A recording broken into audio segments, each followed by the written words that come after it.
In this training, we will be addressing Telecommunications Equipment Restriction 2 CFR 200.216. We'll talk about what this restriction is, if it applies to your project, and how to stay in compliance, and the rip and replace provision for failure to comply. So what is the Telecommunications Equipment Restriction? The FCC and uniform guidance prohibit the use of federal funding to procure broadband equipment from companies determined to be threats to national security.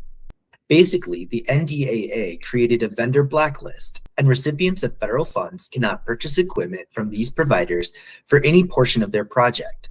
This prohibition on purchasing this equipment is governed by federal regulation and is a hard rule. That means projects must not include equipment purchased from vendors listed on the National Defense Authorization Act. This restriction prohibits the use of equipment manufactured by prohibited vendors, including their subsidiaries or affiliates. You may have heard of Hawaii or ZTE in the news. These are examples of companies listed as blacklisted vendors. Basically, grantees cannot procure, obtain, enter new, or extend existing contracts for equipment from these companies that will be a critical part of a broadband project, or for public safety, government, or critical infrastructure security, or other national security purposes. As a note, the Act includes additional considerations and restrictions for public safety and surveillance projects. Does the telecommunications equipment restriction apply to my project? Yes, broadband is considered critical infrastructure, and therefore the Act applies.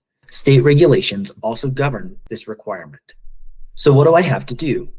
This one is fairly simple. Do not use equipment or services listed on the National Defense Authorization Act as a critical or essential component on a broadband project.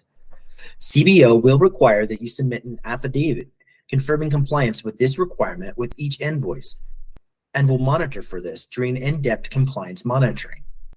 As a note, you should also be aware of the rip and replace provision. The Secure and Trusted Communications Networks Act of 2019 requires grantees to rip and replace unapproved materials.